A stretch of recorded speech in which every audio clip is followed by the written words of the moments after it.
My name is Christina Tallens, and I'm the Director of Modern Slavery Risk Assessments at the Wilberforce Institute. I'm delighted to welcome you to our second webinar in 2024 at the Wilberforce Business Academy. In today's presentation, we're going to be looking at how we conduct checks on the living wage, what traceability systems need to be in place, and how the way in which we manage wages and working hours on sites can impact workers' lives. So with that in mind, over the next 30 minutes or so, we'll be looking at how we conduct checks on the living wage during our risk assessments to identify any potential issues. I would just like to point out that this presentation is being recorded, but we'll stop the recording when we come to your questions at the end. During my presentation, you're all welcome to send in your questions by using the chat box at the bottom of your screens. And I think that will give us about 15 minutes at the end of the presentation to just go through these and have a group discussion. Please, can you also take note that at the end of this session, we are going to be taking your suggestions for webinars in the coming 18 months. So in the year ahead, we'll be hearing more from my colleagues at the Wilberforce Institute, who've been working on links between historical slavery and British organizations, really trying to look at lessons from the past. We have the person in charge of our Justice Hub who works with the NGO sector and third sector to talk about how we're collaborating with those organizations around victim protection. And we'll also have our experts that have been working on logistics and supply chains, food security and climate change giving presentations. So it would be really good to know what you'd like to hear about. So let's make a start. Just a little bit about the Wilberforce Institute. We are a world-leading research centre. We were founded in 2006, and we're actually part of the University of Hull. The team here have an interdisciplinary focus, and we have staff from history, law, social sciences, and education. We've had direct experience of dealing with forced labour, debt bondage, trafficking, and smuggling in supply chains. So we have worked on that quite a lot. And our risk assessment services were set up in 2014 to try to help businesses and organisations in the UK address modern slavery risks within their operations. My background is I am Director of Risk Assessment Services here. I also did some work with Anti-Slavery International in the UK and the same organisations in France and Italy. I have been trained as a social auditor, so I have, worked alongside SGS, Intertech, and Impact Limited. My specialism was really agriculture, so that's where I spent a lot of the last 10, 15 years working on.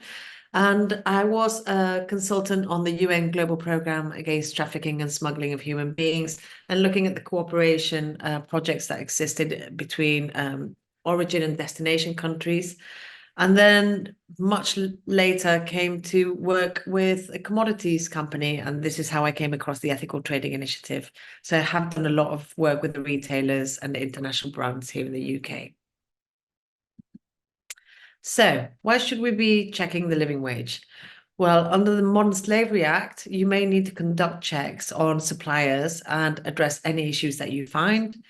We are living through a cost of living crisis here at the moment, and there do need to be due diligence measures in place because if people are not having enough hours and they're not able to earn enough money, it's for sure that they may be struggling to make ends meet. Thirdly, it's the third best way to identify poor labour and human rights practices on the ground. And fourthly, it's about how you're actively managing the risks in your own supply chain, what due diligence you're carrying out, and having that conversation with suppliers to improve conditions for workers. The objectives for today are to help you understand what is meant by the living wage. Secondly, to understand how to check living wage using the social audit approach. Thirdly, look at solutions and follow up with suppliers. And then finally, cover off any questions that you might have and look at best practice. So, what is a living wage? It's slightly different to a minimum wage in that it looks at the minimum amount that a person needs to earn to be able to survive. If we look at the ETI base code, one of the key provisions in there are that living wages are paid. So this means that any income or pay that a person earns should be enough to meet their most basic needs and then leave them with some discretionary spending income at the end. So when we talk about basic needs, we're thinking about housing, food, fuel, clothing, health, education, and even transport, actually. So this is the kind of thing that the ETI base code aspires to. What it does say is that if the living wage is not achieved, we have 0-hour workers here in the UK, they should at least be receiving the national minimum wage rate. So why is this? Workers who are not earning enough money are forced into a cycle of long hours and no rest. And there have been a few articles in The Guardian recently about people having to work 3 jobs to make ends meet. And this is going on in the UK, especially at the moment where we have a cost of living crisis. If you pay piece rates, this means that any piece rate that is achieved by a worker should be equivalent to at least the national minimum wage, which right now is £10.42 an hour, and will be going up to £11.44 an hour in April of 2024. It is possible for employers to offset any accommodation they provide to workers from their pay slips, but this is capped at £63.70 a week here in the UK at the moment, and that's £9.10 a day. The other thing that the ETI base code says is that we should be making sure that workers understand what the rates of pay are for the job that they've been given, what piece rates have been agreed, if that is a wage calculation. Make sure that they understand how these are calculated. Secondly, to look at whether they know about any deductions from their pay and what they're for. And thirdly, whether they're achieving an overtime rate of pay. So with the social audit approach, we always say triangulate, triangulate, triangulate. It's very important that when we do investigate issues around the living wage, that we are looking at the documents that are available. And secondly, that we are conducting worker interviews for this purpose. Generally speaking, in a social audit, we will have a management interview, we will have a walk around, but the 2 most important things here are going to be the document checks and the worker interviews. So you would be looking at how a site records their hours, whether they've got this exact start and the exact finish time, and whether the workers have actually signed those hours off. It can't be in the hands of a supervisor. You would want to look at wage slips and make sure that the payment that is in the wage slip is reflected against the hours that are being reported by workers. There would normally be an hourly documentation check alongside. And thirdly, you'll be wanting to look at the types of contract that the site has in place. If these are 0-hour contracts, we'd want to know what the minimum and the maximum number of hours that a person is being given to work is. And this is really to make sure that if people are working for a site and they're asked to work for a site on a continuous basis or to be available for that site, that they're given enough hours in the week to be able to survive.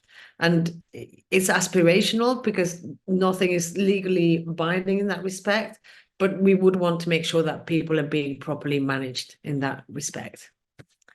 Kind of key questions that you could ask on the living wage would be, you'd be looking at whether wage records exist and whether they clearly show how the wages are being calculated.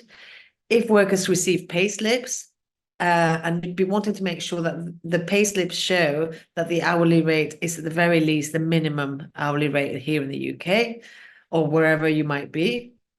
For workers that are paid by the hour, you would look at whether overtime is calculated using the correct multiples of the worker's basic wage. So it might be that site is paying 125% for overtime or 150% or 200%. So you'd be wanting to make sure that those are properly calculated. You'd be looking at how many hours people are working and with these hours, whether they're able to achieve the living wage. And then you'd be looking at any accommodation offsets, any deductions that have been made for food or transport, anything that's been taken from that final wage packet is something that you would need to check. And finally, we would want to see that the hourly records show how the benefits, bonuses are calculated. Make sure that those are very clear on the wage packets, and at the very least, that workers can articulate that that's how those payments have been made. In terms of remediation ideas, so depending on the problems that you pick up with regards to wages, there'll be different issues that come up. The most often problems that seem to happen is if people are paid by the piece, it's not, or they're not, the amount that they're able to work in an hour is not sufficient for them to get to actually achieve a minimum wage. So you'd want to make sure that whatever people are asked to work, if it's a piece, so let's imagine that you're a picker and you're having to pick a punnet of mushrooms, you'd want to, and the 6 pockets of mushrooms that you have to pick, you want to make sure that the 6 punnets of mushrooms that you can pick are enough for you to meet that wage in an hour. Okay, so that's what you'd be calculating.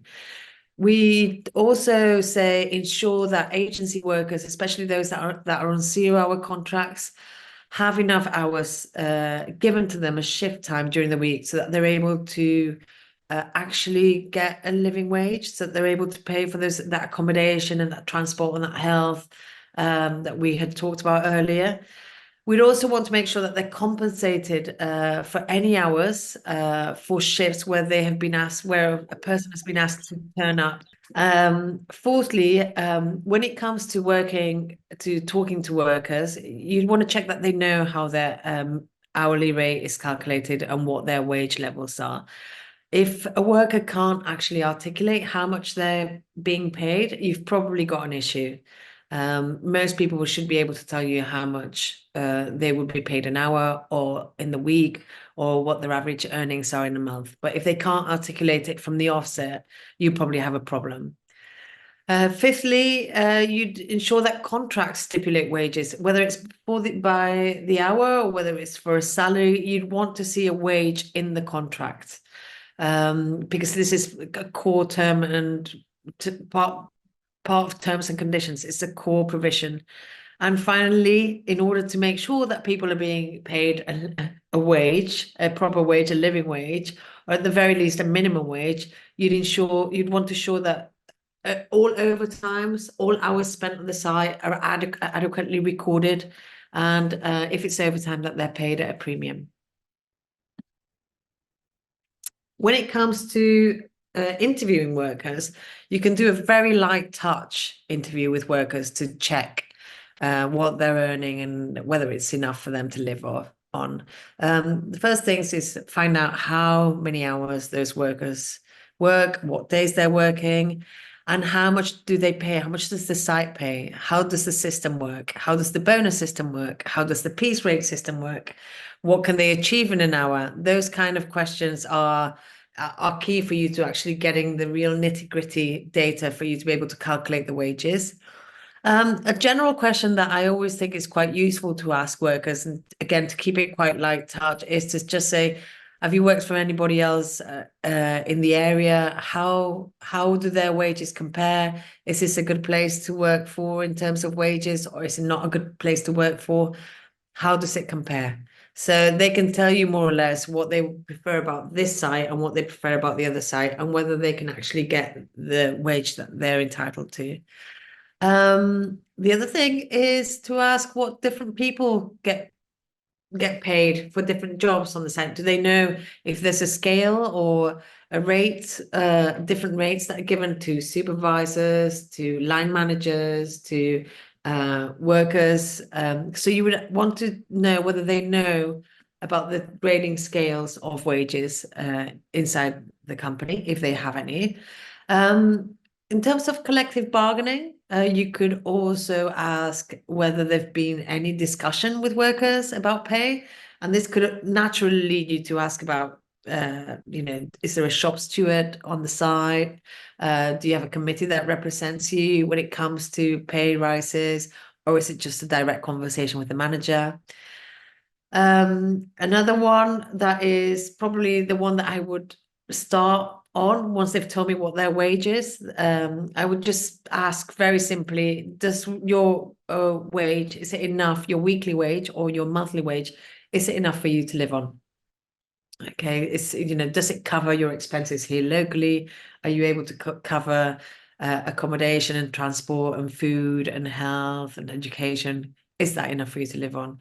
And you could also say, how much money do you take in your pocket? Sometimes people get a little bit confused about taxation and what's net and brut. So just simply say, how much money do you get in your pocket at the end of the week or at the end of the month? And then that avoids any confusion there.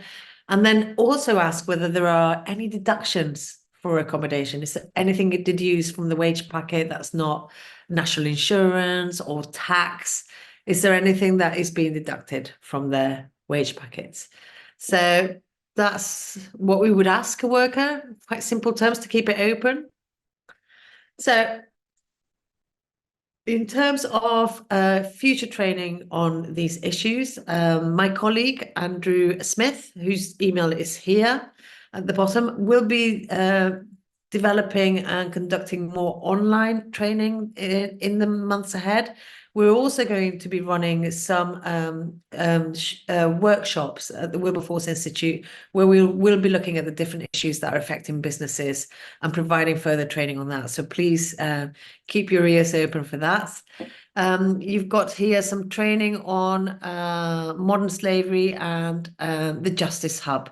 So looking at different types of modern slavery, pattern of recruitment, trafficking routes, practice developments in the field of law enforcement, development in the application of the Act, and the cooperative working between agencies and countries. And then you can access all our research and briefings online.